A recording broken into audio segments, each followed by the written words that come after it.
Bom dia, boa tarde, boa noite. Esta é mais uma edição de Pedro e Cora, aquele seu programa sobre as profissões que ainda não existem. Como? Já te explico. Calma aí. Pedro e Cora, como vocês sabem, toda terça-feira, toda quinta-feira, no canal de YouTube do Meio ou então na sua plataforma favorita de podcast, onde mais. Eu sou Pedro Doria, ao meu lado está minha queridíssima amiga Cora Rona. E profissões, Cora, como que a gente vai se meter nessa mesmo? E nós temos um convidado maravilhoso. O Cavallini? O Cavallini, ele. Ricardo Cavallini. Eu preciso ler o nome do livro para não errar. Para os seus próximos 1000 anos, um manual para as profissões que ainda não existem. O Cavallini escreveu esse livro, ele é professor da Singularity University, e ele escreveu esse livro para a filha de 17 anos, muito aflito com o fato de que parece que as coisas estão mudando um pouco, né, Cora? Estão, vagamente. Sendo que a filha dele está preocupada e tem 17 anos. E o meu neto, que tem 14, já está no auge da preocupação. Você vê. Vem com a gente.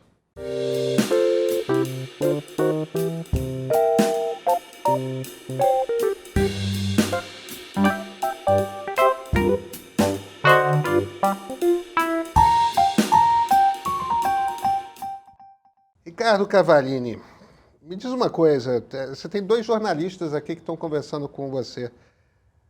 A gente vai trabalhar em quem? Mas, Pedro, acho que você já está fazendo essa transição há um bom tempo, né?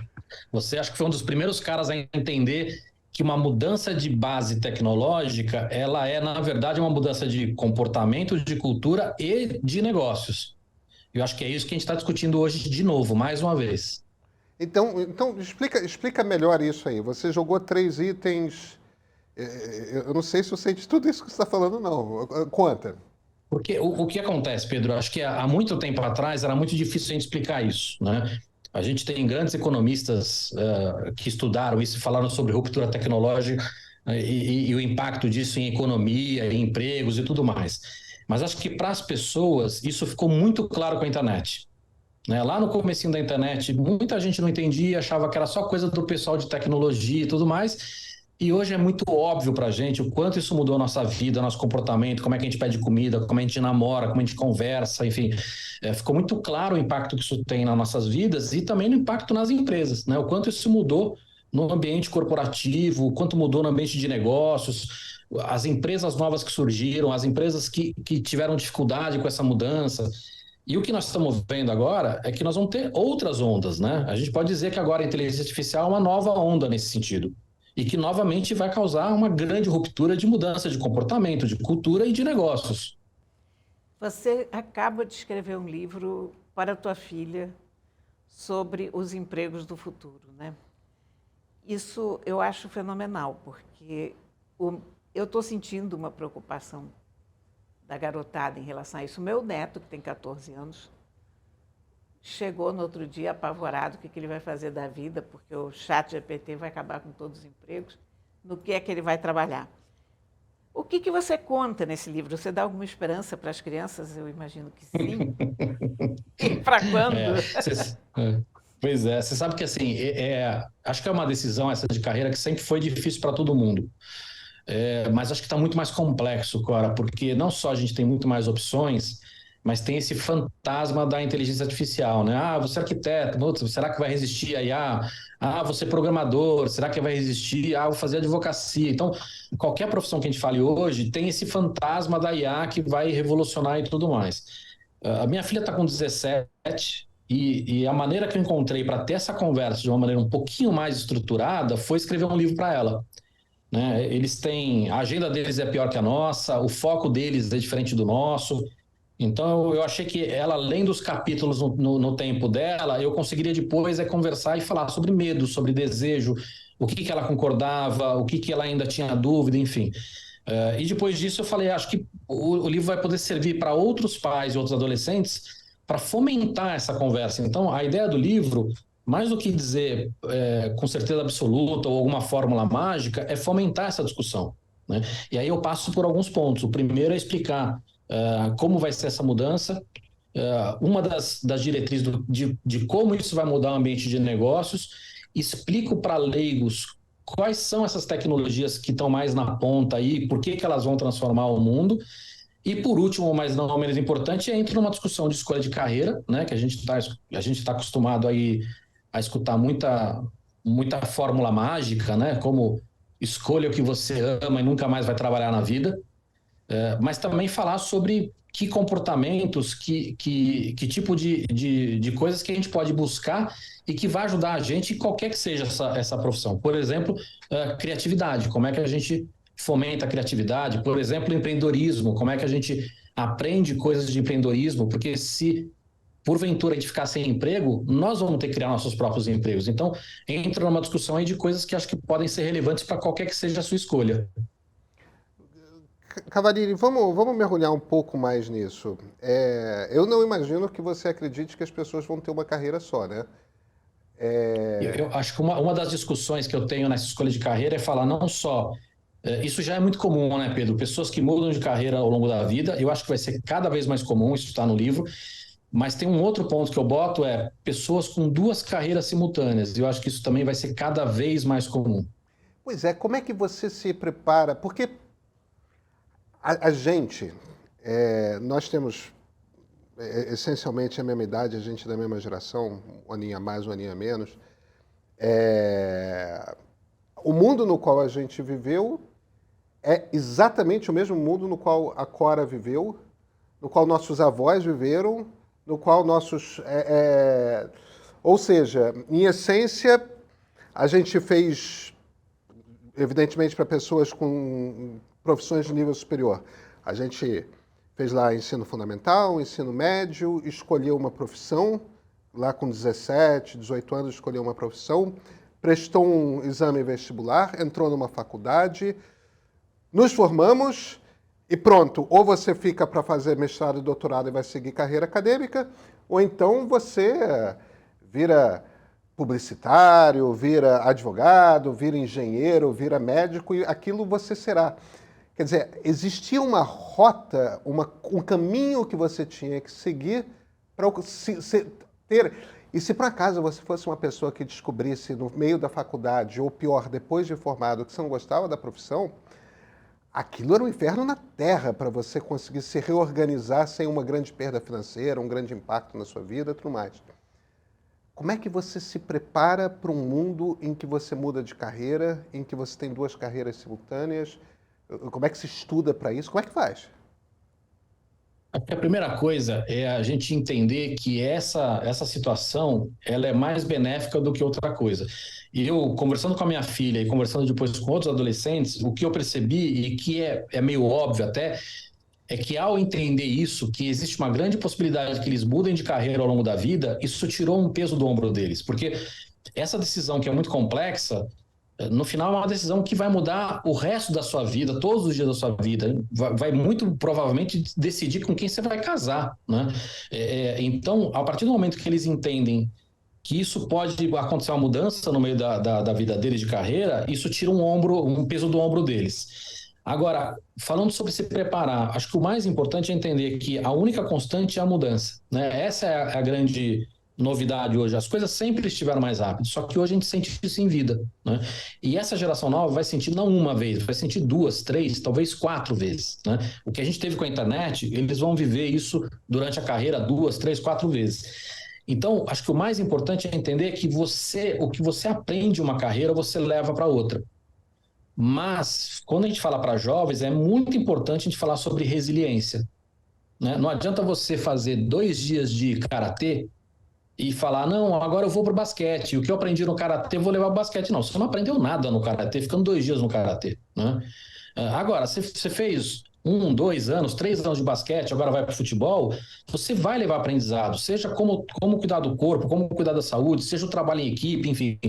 Então, é o entendimento de que o que você aprende em uma carreira, você também vai levar para outra. E isso influencia também na carreira que você quer trabalhar. Agora, são decisões que a gente precisa começar a pensar no longo prazo. Isso é novo para a gente não foi treinado para isso. Vocês devem ter visto, tem uma imagem que roda muito na internet, que é um jornal da década de 60, que diz o seguinte: a velhinha de 40 anos foi atropelada. né? Então, a gente não pensava nos próximos 30 anos, 40 anos, porque a nossa ideia era que a gente ia estar aposentado. Hoje o mundo já mudou. Hoje quem tem 40 anos não é velho, né? Quem tem 40 anos está trabalhando, muitas vezes está no ápice da sua vida profissional.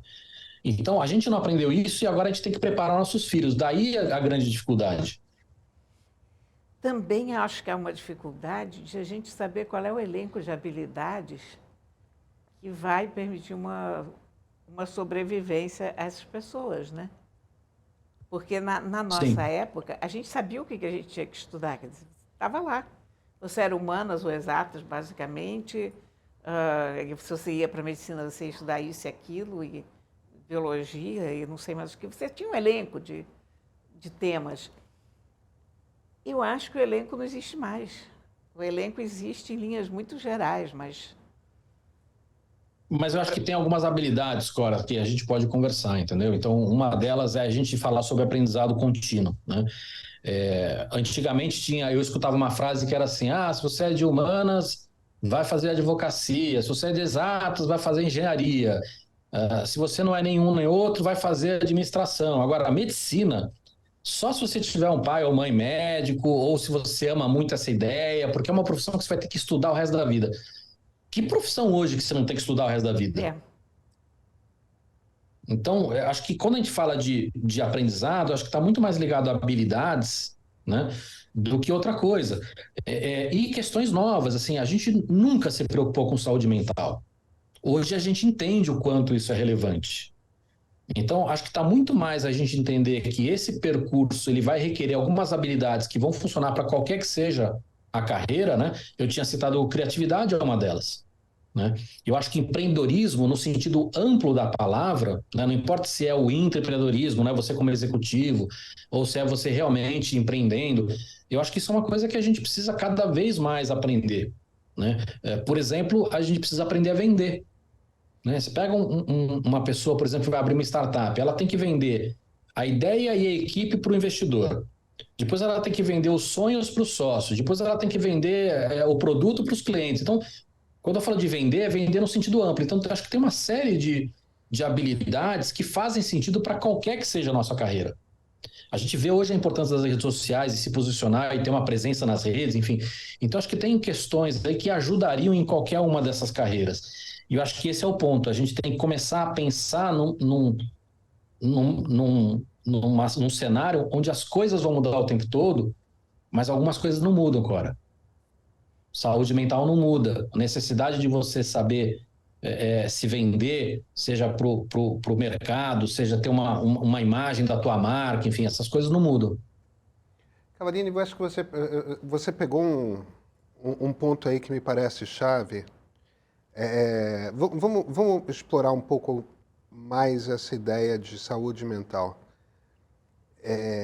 Eu me vejo hoje em dia como uma pessoa muito mais ansiosa do que eu era 10 anos atrás.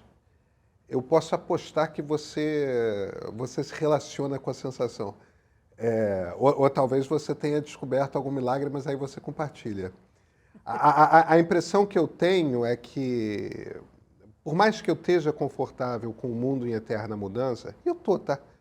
Eu curto, aliás, eu gosto, acho instigante, acho interessante como a gente se conhece há tantas, não anos, né, décadas.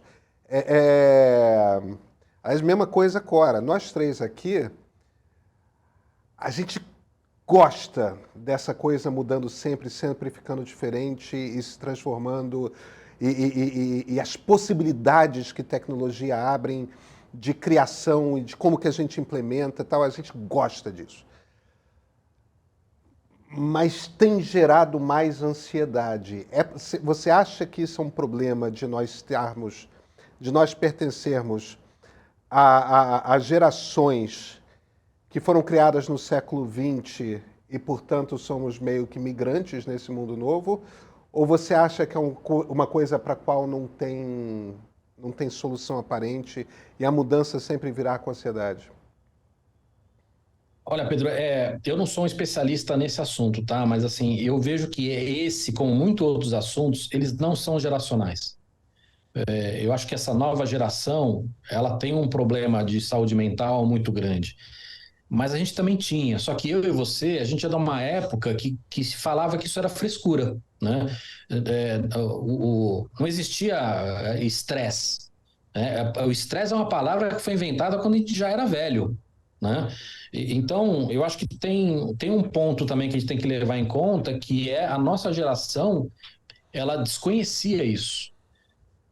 Então, eu acho que nós estamos num cenário hoje muito delicado, e esse cenário, obviamente, que ele é impulsionado por um monte dessas questões. Uma delas é a constante mudança, as pessoas ficam mais ansiosas, a maior parte das pessoas não gosta de mudança, mas a gente tem outros pontos também que você explora muito nas suas conversas, que é a questão de redes sociais, né? As redes sociais atrapalharam muito, não só o aspecto de saúde mental, mas outros aspectos também que tem a ver com esse assunto que a gente está falando de como é que se preparar para o futuro. Um deles, por exemplo, é matar o foco, né? Eu, velho, já não consigo ver um filme 2 horas sem pegar no celular. A geração mais nova nem aprendeu a ter foco. E isso é uma questão que vai dificultar muito no aprendizado. Então, eu acho que a questão de saúde mental, eu não sei dizer se é um problema novo, mas é um problema que está agravado e eu acho que isso vale para qualquer geração. Obviamente que as pessoas lidam diferente com isso, as gerações trabalham diferente com isso, até por experiência de vida, mas acho que é um problema generalizado. Olha, essa questão do foco é muito impressionante, né? E é justamente te provocar, Cora. Você tem esse problema de foco? Esse troço aí que Tenho. Cavallini descreveu, eu tenho isso. Tenho, claro que tenho.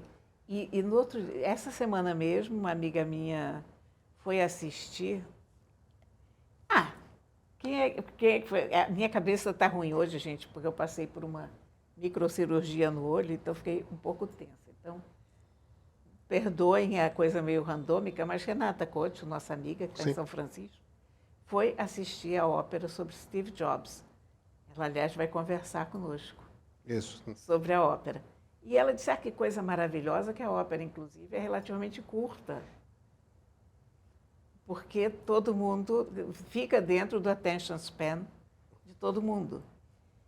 E aí, a partir disso, nasceu uma conversa e depois eu vi um outro post de alguém, não relacionado a isso, mas uma daquelas coincidências que você vê, de alguém comentando como é que as pessoas hoje não têm mais foco e que ele se lembra de quando ele viu o Napoleão do Abel Gance. O Napoleão do Abel Gance tinha 9 horas, né, na versão original.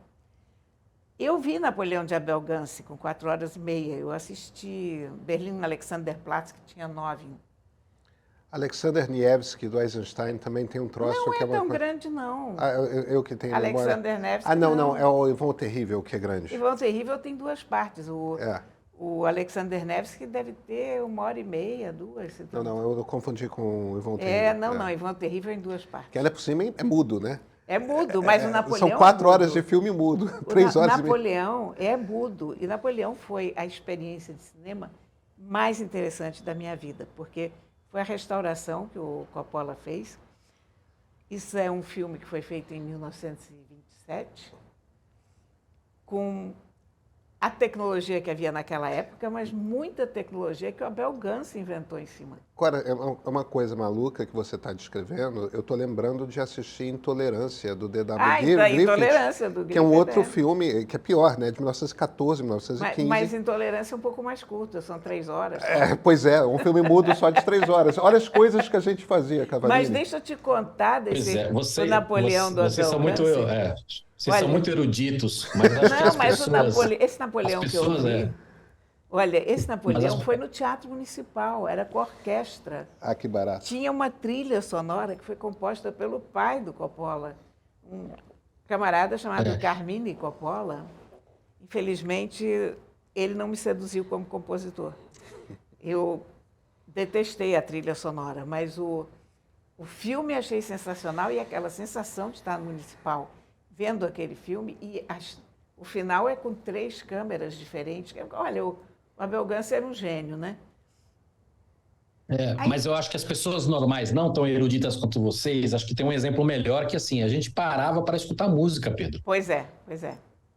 Né? Então, isso a gente não consegue mais. Isso não só tem uma questão de perder foco, que é ruim para aprendizado, mas também tem a morte do tédio, porque você não tem um segundo que você não tem algo para fazer. né? Você está na fila, você está esperando o dentista te atender, você tem o celular, você vai jogar, você vai nas redes, vai mandar mensagem, e isso atrapalha outras questões, como, por exemplo, a criatividade, né?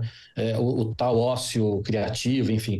Então, uma das provocações que eu tenho no livro e é um erro que eu cometi muito com a minha filha, que era tentar causar assim, vai ficar, não vai olhar no celular na hora de comer e essa proibição ela funciona com os menores. Quando chega na adolescência, eles têm que entender aonde isso está causando mal e eles têm que criar as próprias regras para conseguir lutar contra isso. Porque essas regras são muito pessoais. Isso vale para educação física. Assim, você quer emagrecer? Assim, vou emagrecer, vou comer menos. Assim, tá, mas como é que você vai comer menos? Não é só falar vou comer menos. Você vai comprar comida mais saudável, você vai evitar de beber ou de fumar, você vai pegar um personal, que hora você vai acordar, que hora você vai dormir. Você tem que ter um planejamento para viabilizar esse teu plano de comer melhor, de dormir melhor e tudo mais. E para o aprendizado a mesma coisa, para foco a mesma coisa. Não é você falar assim, eu vou usar menos o celular. Você tem que criar suas próprias regras. Como é que você faz isso, né? Então, eu acho que essa discussão que eu acho que é mais importante se ter, né? De olhar e falar, olha, quanto isso está prejudicando você, né? Acho que tem exercício para se fazer isso. Por exemplo, você olhar, pegar um celular de adolescente e falar assim, vamos ver seu Instagram. E eu falei assim, olha como tua vida é perfeita, né? Só tem maravilha nesse último... Não, minha vida não é perfeita, então, mas é isso que você vê da vida dos outros, né? E é isso que você também está entregando no teu Instagram. Então, acho que tem algumas discussões que a gente precisa provocar para que esses adolescentes pensem, para que eles tomem as próprias conclusões, porque se não adianta a gente tentar obrigá-los. Não funciona. Olha, mas essa questão do foco e a questão do celular, eu diria que já não é nem uma questão só dos adolescentes, é uma questão dos adultos também. E é uma questão Sim. da minha geração, porque é um pessoal que chegou tarde na tecnologia, que entrou no celular, e o que eu vejo de gente da minha idade inteiramente grudada no celular o tempo todo, sem saber se afastar, é muita gente. Eu criei uma disciplina com o celular, mas eu não vou dizer que a pulso, mas de uma forma consciente. Eu não levo o celular para a mesa. Então, mas esse é um exemplo, Cora. Eventualmente essa é a levo tua para regra. fazer uma foto, né, da comida, porque se a comida está muito linda, a gente já sabe, essa comida tem que entrar no Instagram. Mas eu não uso o celular à mesa. Em casa mesmo, eu evito, porque quando você está no computador, você ainda consegue controlar um pouco mais o que você está fazendo e onde você vai. Você gasta o seu tempo de uma forma mais útil, mas no celular não. O celular, realmente, você entra no TikTok, acabou. Você é uma pessoa disciplinada, Cavallini? Você tem aquelas coisas, segundo o cérebro, técnica de produtividade, aplicativos. Você pega essas ondas? Ô Pedro, eu sou bastante disciplinado em alguns assuntos e outros não, né? Por exemplo, comida é uma coisa que eu sou zero disciplinado, né? Por isso que eu acho que as regras e as fórmulas vão ter que vir de cada pessoa. Para a Cora funciona não levar o celular para a mesa. Para mim, não tem problema levar o celular no quarto, porque quando eu estou na hora de dormir, eu não pego ele, não é uma coisa que me atrapalha. Para outras pessoas atrapalha. Então, eu acho que a grande provocação é essa, que regras que você vai colocar para você ter uma vida mais saudável, entendeu? E isso é muito difícil, só que o primeiro passo é a gente entender o quanto isso está causando mal para a gente. E muita gente de todas as idades ainda não conseguiu perceber isso. O que você fala para sua filha a respeito de criar regras? Como é que você traz essa questão para ela? Eu acho que o principal que eu levei para ela entender que sem que ela crie essas regras, esse planejamento, esses truques, não vai rolar. Não adianta falar, seja emagrecer, seja estudar, seja usar menos celular, seja cuidar da saúde mental. Não adianta você falar assim, eu quero comer menos, quero comer melhor, quero fazer mais exercício, quero estudar mais. Isso é uma coisa que o dia a dia come a gente, né? Seja você um executivo, seja você um adolescente. Se você não criar estas pequenas regrinhas práticas, né? Eu vou acordar cedo e quando eu vou ficar 1 hora sem o celular, ou não, eu não vou ao celular durante o período de almoço, ou eu vou tirar todas as notificações, ou eu vou deletar esta rede social do meu celular e vou usar ela só no computador, enfim. Eu acho que tem inúmeras maneiras de se fazer isso, mas cada um vai ter que criar o que funciona para ele, porque não adianta você também criar algo que não vai ser adequado para você, né? Então, eu acho que a grande dificuldade é essa, mas o primeiro passo é esse entendimento de que se você não criar esses pequenos truques, essas pequenas regrinhas, o dia a dia vai te comer, entendeu? E você não vai conseguir fazer nada, porque não é tão simples. Eu vou voltar um pouquinho nessa conversa, porque eu estava pensando sobre as habilidades que a gente tem que passar para os nossos netos e filhos. Quer dizer, eu já passei dessa fase de filhos, os meus filhos são da geração de vocês, então eu fico observando os meus netos, mas há uma geração que tem que aprender. E eu fiquei pensando se a habilidade mais importante nesse momento não é aprender a aprender. Porque está mudando tudo tão rápido que não há um período que você permaneça na escola que baste. Porque você vai sair amanhã, o que você aprendeu já está desatualizado, você vai precisar retomar isso. Então, a gente deveria se focar, deveria se dedicar muito a ensinar as pessoas como aprender, não é não? Eu acho que sim, Cora. E eu só tenho um cuidado com essas frases que são muito bonitas, como aprender a aprender, porque elas têm um significado, mas é muito difícil da gente transformá-las em prática, né? O que é o aprender a aprender? Então, no livro eu falo muito sobre o aprendizado contínuo, né? E o entendimento de que o aprendizado, ele não se dá só da maneira formal, porque isso também é um entendimento que muita gente tem. O aprender é fazer um curso, e não é, né? E outras questões também de entender que a gente precisa levar esse aprendizado para o nosso dia a dia. Olha, eu estou fazendo muita analogia com exercício físico e vou fazer mais uma vez. Não existe ninguém em sã consciência que fale assim, olha, esse ano eu não fiz nada, não fiz exercício, pisei na jaca na comida, então no final do ano eu vou tirar uma semana e vou fazer exercício 24 horas por dia e está tudo bem. Todo mundo entende o quão sem sentido é isso, mas a gente trata a educação dessa forma, né? Você não aprende nada durante o ano, aí você vai lá e faz um curso e acha que isso está resolvido. Não está. A gente precisa colocar esse aprendizado no nosso dia a dia. E isso é muito complicado, porque o nosso dia a dia é muito brutal, é muito corrido. Você tem resultados, tem que entregar, você tem isso, tem que fazer 1000 coisas. Você tem gente que tem, né, tem que cuidar da casa, tem que cuidar do emprego. Então, a gente ter esse entendimento que a gente precisa colocar esse aprendizado no nosso dia a dia é o primeiro passo. O segundo passo é como você vai fazer isso? De que forma eu vou fazer isso, né? E aí acho que também tem um monte de truques, né? Desde truques que muita gente no dia a dia não para pensar. Vou dar um exemplo. A gente tem muitos amigos que conhecem coisas. Quantas vezes por mês vocês aproveitam esses amigos? De tomar um café ou almoçar ou jantar, mas para aprender, não só para trocar fofoca, chorar no ombro, né? Aprender. A gente não faz isso, né? Eu lá no podcast, Pedro foi lá, a gente se conhece há 300 anos, foi, acho que talvez uma das raras oportunidades onde sentou e pôde conversar 2 horas sobre assuntos. A gente não tem a oportunidade. Então, obviamente que no dia a dia você não vai poder almoçar todo dia, mas será que uma vez por semana ou uma vez a cada 15 dias não faz sentido fazer algo assim? Mas esse é só um exemplo. Que outras coisas a gente pode fazer para trazer o aprendizado para dentro da vida, né? A gente perde muito tempo com entretenimento, o que é importante. Mas o quanto a gente está usando o YouTube, o quanto a gente está usando outras plataformas, livros para aprender, né? No Brasil, a gente tem uma quantidade muito grande de pessoas que fala que não gosta de ler. Essas pessoas não gostam de ler ou elas não têm proficiência na leitura? E isso faz com que elas acham que não gostam de ler. Será que não faz sentido, em vez de você fazer um curso, você não se forçar a aprender a ler?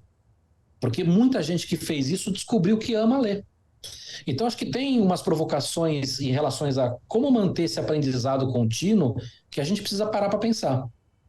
Mas eu também acho que a gente não pode pensar em um canal só. Para mim, eu acho que uma das coisas, toda vez que eu estou lendo alguma coisa, volta e meia alguém me pega com o livro e fala, está estudando?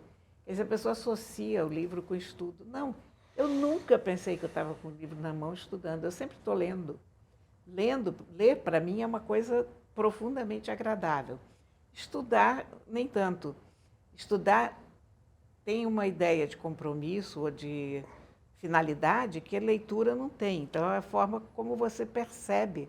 Eu discordo de você, Cora. É, Eu acho que você está estudando quando você está lendo e estudar é prazeroso. eu sei. Você só está chamando outra coisa de estudar. Não, eu sei. Mas é a questão do rótulo. É exatamente isso que eu acho. Quer dizer, eu acho que a gente aplica o rótulo errado, às vezes, sabe? Porque a gente está adquirindo conhecimento o tempo todo.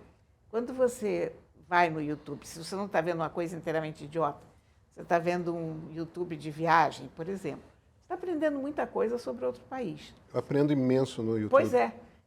Não é um tempo desperdiçado. O que é importante é você saber que todas as informações são relevantes, ou você saber distinguir as informações que são relevantes das que não são. E toda leitura, É isso, Cora. Eu acho que você evidentemente, aprende. é isso. Eu acho que no livro eu cito isso. Você aprende viajando, você aprende lendo, você aprende no entretenimento, mas é preciso ter essa equalização de uma maneira um pouco mais pensada, porque não dá para dizer que o Pedro aprende vendo live de NPC. Eu tenho certeza que ele não aprende nada, né? Mas aí eu também não assisto, não tem problema. Mas acho que é um pouco isso, mas tem um outro ponto sobre esse aprendizado que corrobora com o que você está falando, Cora, que é o seguinte: quando a gente está falando do avanço de inteligência artificial e fala sobre criatividade também tem muita relação com cultura e com referência. Então, você, quando faz coisas, inclusive que não são diretamente ligadas à sua área, você também está adquirindo cultura e referência. E isso vai ser cada vez mais importante para você saber pedir para a máquina ou saber qualificar o que a máquina está te entregando. Cavarini, vamos dar uns life hacks aqui. Você aprende como? Eu imagino que para isso você seja um cara disciplinado. Você deve ter umas regrinhas aí na sua cabeça, uns truques, umas maneiras de você... Como é que você aprende? O que você faz?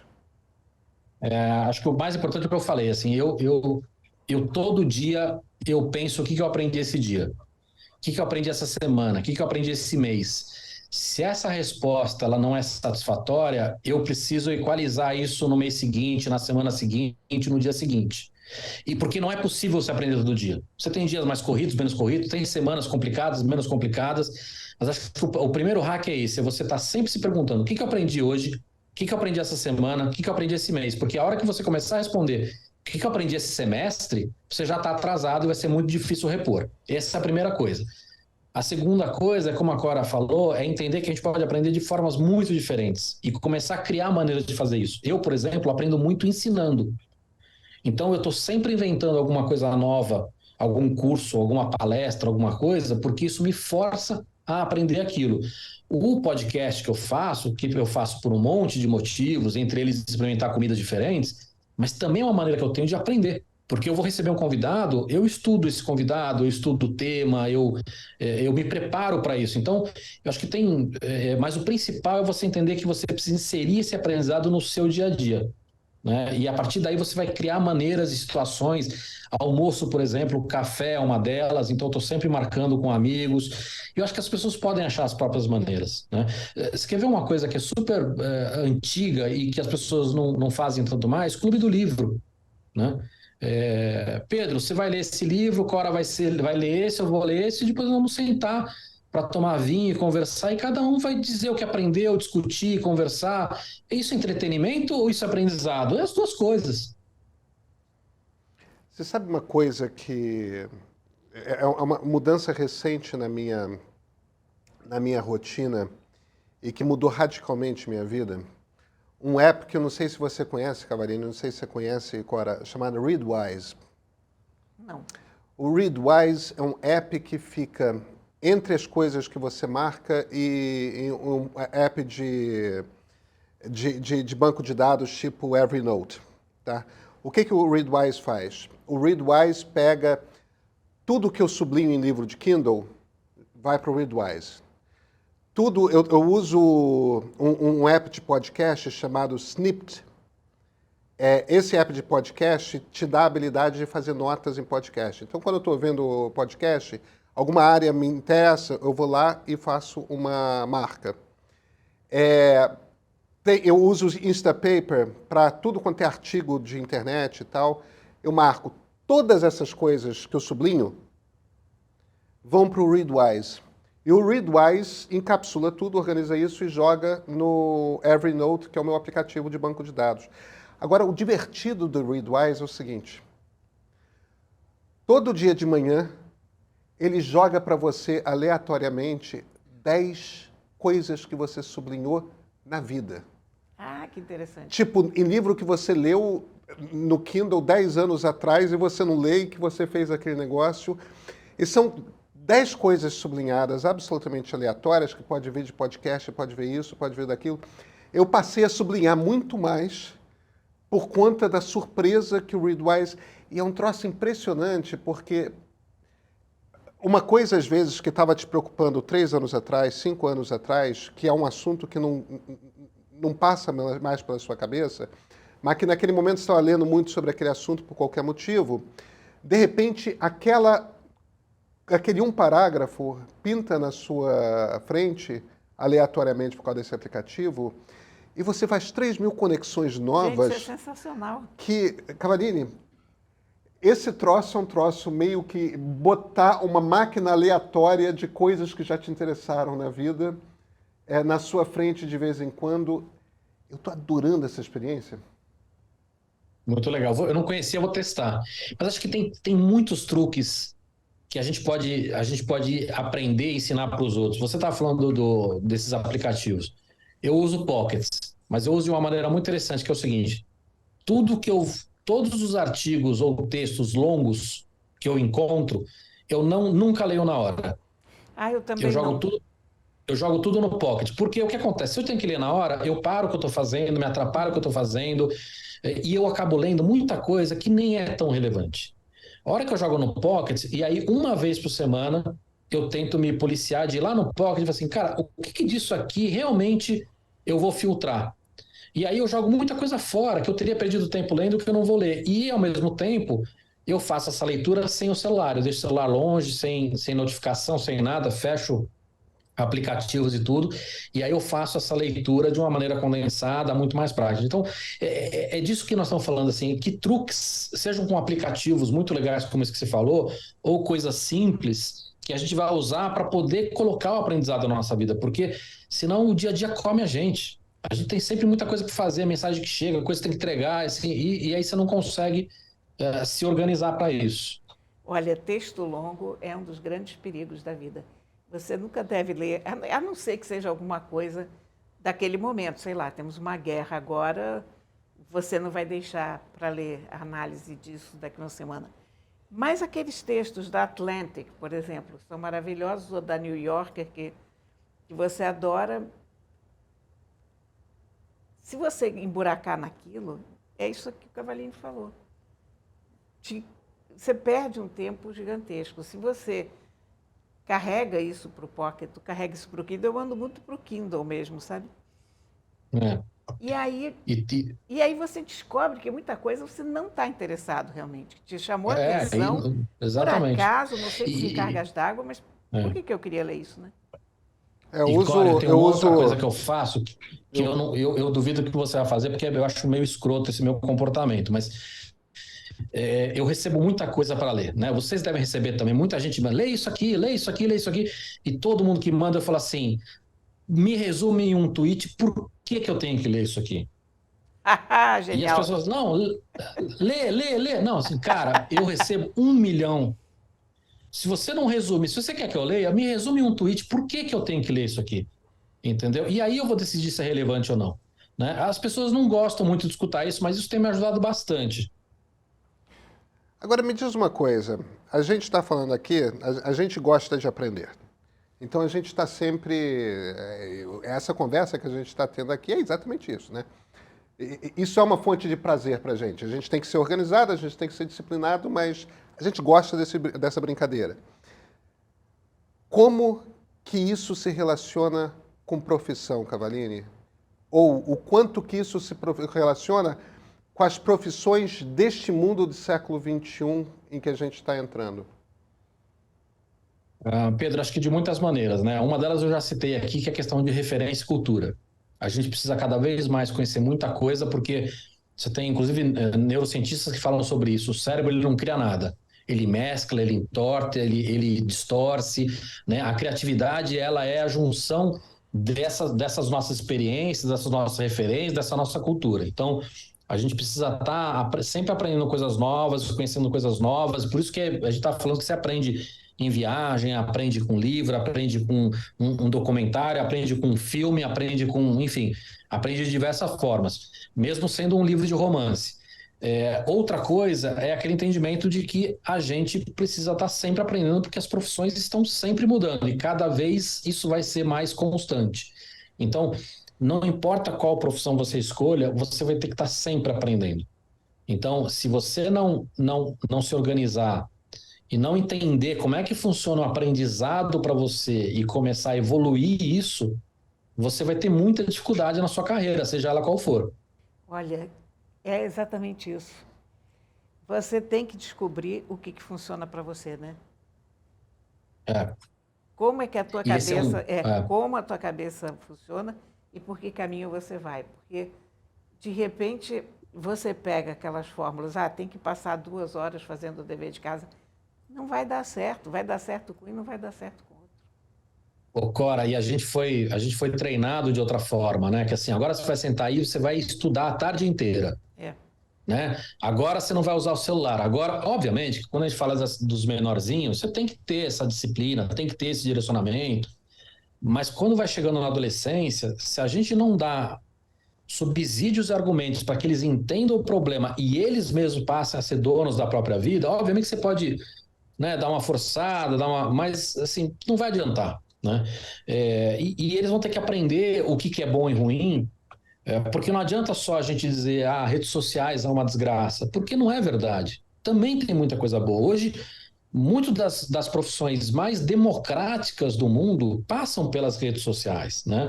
Então, é a mesma coisa que a gente falar de droga, fala assim, isso aqui é só coisa ruim. Aí ele vai na escola e descobre que não é só coisa ruim. E aí, assim, ou meu pai e minha mãe não me entendem, ou ele mentiu para mim. Então, eu acho que no final, Cora, assim, dá para resumir tudo isso que a gente precisa conversar mais, né? E aí isso é cada vez mais difícil, porque nós estamos num momento do mundo onde as conversas morreram. Então, é óbvio que entender de tecnologia é importante, tem uma série de questões que são importantes, mas no final, o que eu gostaria mesmo que meu livro ajudasse as famílias é ajudar nesta conversa. Para mim, se ajudar nesse sentido, o resto eu acho que vem por consequência. Cavallini, deixa eu te fazer uma pergunta. Você acha que as pessoas já têm noção de o quanto que o mundo mudou? A percepção de que houve mudança, eu acho que é claro para todo mundo. Mas as pessoas entendem em que mudou, onde que mudou? Pedro, não. Assim, eu trabalho muito com altos executivos, né? Também trabalho com adolescentes. Com adolescentes, essa percepção não existe porque eles não vivenciaram essa grande mudança, né? Agora, olha que interessante. Pais que têm mais de um filho, às vezes com 4, 5 anos de diferença, os pais já sentem uma diferença absurda em como eles já se relacionam com o mundo de maneira diferente. Seja com redes sociais, sejam outras questões, sejam lazer, enfim. Mas mesmo os altos executivos, às vezes é muito difícil entender o quanto o mundo mudou, porque a gente fica muito preso nos nossos dogmas, né? E quanto mais sênior você é, mais verdades absolutas você tem. Eu entendo meu público, eu entendo meu produto, eu entendo a minha indústria, e é uma verdade, mas isso também faz com que você não consiga ver esta mudança. A gente conseguiu ver essa mudança de uma maneira brutal na pandemia, porque foi uma paulada num espaço de tempo muito curto, né? Muita gente mudou valor, porque muita gente foi obrigada a mudar valor, né? A mudar comportamento. Mas acho que quando a gente fala de novas tecnologias, acho que pouca gente entendeu como a mudança foi brutal. E isso, Pedro, é muito difícil porque às vezes a mudança é o que a gente chama de mudança de segunda ou terceira ordem. Algo muda, isso que mudou acaba mudando outra coisa, que acaba mudando outra coisa. Né? Vou te dar um exemplo que eu estava falando da pandemia agora. A pandemia fez com que as pessoas entendessem que é viável se trabalhar em casa. Isso parece um absurdo a gente dizer isso, mas não existia esse entendimento. E aí você causa um conflito muito grande de gerações, porque a liderança entende a necessidade de se trabalhar presencialmente para inovação, para cultura e tudo mais. E quem trabalha odeia a ideia de ter que trabalhar presencialmente porque entende que hoje é viável da outra forma. Isso gera um conflito que não tem uma solução simples. Mas quando você ainda hoje conversa, esses dois lados não conseguem entender o outro lado. Acham que só eles estão certos. Então, eu acho que mudanças culturais, mudanças de valores, não são mudanças simples das pessoas perceberem. É mais complexo do que a gente imagina. Bicho, eu fico com um pouco a sensação de que a gente vai ter que voltar a ter essa conversa. A gente precisa marcar outra conversa, Cavallini, sobre... Eu queria... Aí eu tô falando sério, vamos marcar outro programa para a gente falar só sobre inteligência artificial? Vamos. Porque eu acho que o nosso papo vai longe. Olha aqui, Vamos. eu prometo inteligência que tem no muita próximo coisa, viu? eu não passo pelo oftalmologista. Ricardo Cavallini, muito obrigado pela conversa, cara. Eu que agradeço o tempo. Gente, foi muito bom. Muito obrigada.